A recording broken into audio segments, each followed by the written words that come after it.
So we asked the teacher one day, what does that BPOE mean on the plaque outside? She said, well, that's easy, best people on earth. So that's what we thought it was until about 3 years ago when one of the elks told us we could mean that, but it also means something else. But what they do with the flag and for the flag is just a wonderful, great thing. And I'd like to tell you in a few minutes today what I think about the flag. And this is just my thoughts. And you can agree with them or don't agree with them or whatever, but it's just exactly the way I think. I think that this country was founded by divine inspiration. I truly believe that. I believe that the men they weren't perfect men, because there's never been but one perfect man on the face of this earth, but they were brilliant men, and they studied John Locke and various other philosophers and thinkers and so forth and so on, and really, really made an effort to get it right. With all that being said, it didn't start out perfectly right, and even they knew it. It said all men were created equal. And yet, in George Washington's words, we've got to do something about slavery. It's an abomination to mankind. The message there being that we are imperfect on the face of this earth, but if we've got a standard to work toward and a standard of light to guide us, a cloud of thunder that guided Moses for 40 years in the desert, we all need guidance. And the guidance is there. The guidance meaning that over time in this country, because I believe that this existence on this earth, we're put here as a trial. To some, a lot is given and a lot is expected. To some, nothing's given, and something is still expected. The point being that everybody needs to be given an opportunity. Doesn't mean that you're supposed to be given anything other than an opportunity perhaps, but everybody needs to be treated exactly equally. If we don't at least do that, we haven't done what this flag represents. And that's exactly what we try to do in this country. We try to do it over time because we are imperfect, and it takes us a while of chipping away at things, to get it right. I went across the country because I don't like to fly, as some people know, and I was gone for 2.5 weeks. When you go by motor vehicle, it takes a long, long time, believe me. And I learned a lot on that trip. It was in 1996. It brought back to me the song that we used to sing in school about for amber waves of grain and all this wonderful stuff about the United States and what it meant. And sure enough, there were amber waves of grain. And it finally came upon me that once again it made me believe that this experiment, if you will, to see what men would do with it, was put here, and we were given all the tools that we would need.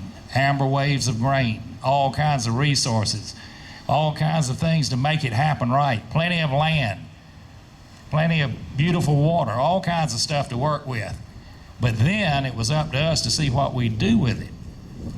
And we're not done yet, because to even make it even more magically what goes on in this country, or what is to go on, when you read what it says on the Statue of Liberty, we didn't say, including my relatives and all the rest of us, send over the finest, brainiest folks you got. Oh no, just send over the average guy. Not even the average guy, some less than average, referring to my relatives again. However, the point being that in this country, it was a great opportunity that if you do it right, the light will truly shine. That, to me, is what this flag represents. The flag doesn't even look exactly like it started out. There's a message in that. Because the country has changed, it's gotten bigger, it's added more people, I added all kinds of people. But the thing is, we have a standard to guide us.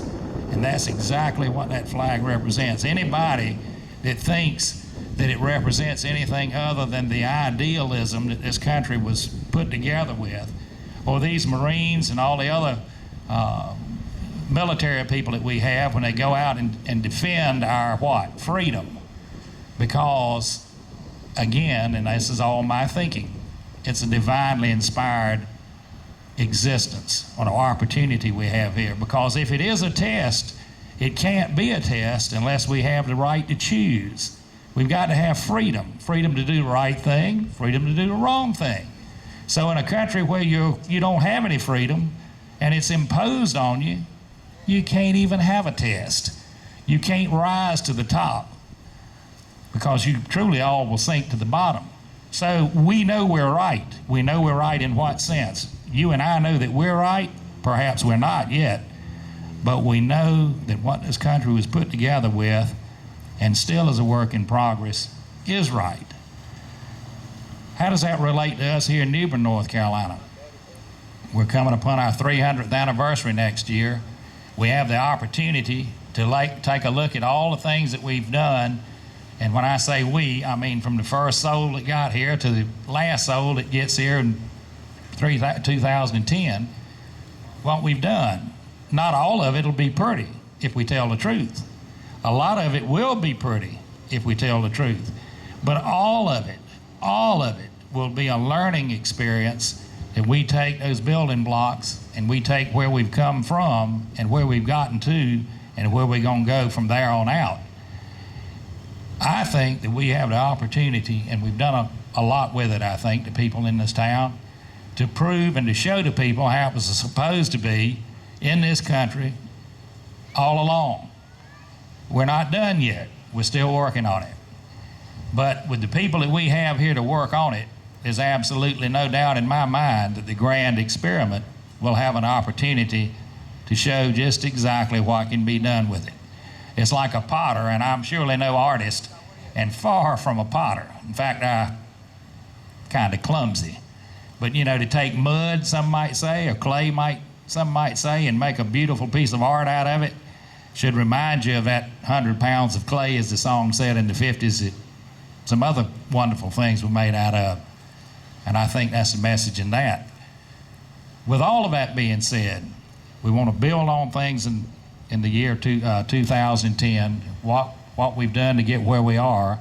We want to set all the stories straight if we can of who did what and who did what to whom or whatever, simply because of the fact that there was some absolutely wonderful things done in this city by some absolutely wonderful people and still being done. Most of it not by we mayors. However, there's been one or two that preceded me. I'm joking there. There's been quite a few of them that have been really good for the city. The one that was the mayor right before me was a great guy that did a lot for this city, for an example. We have an opportunity, though, to take that and build on with it.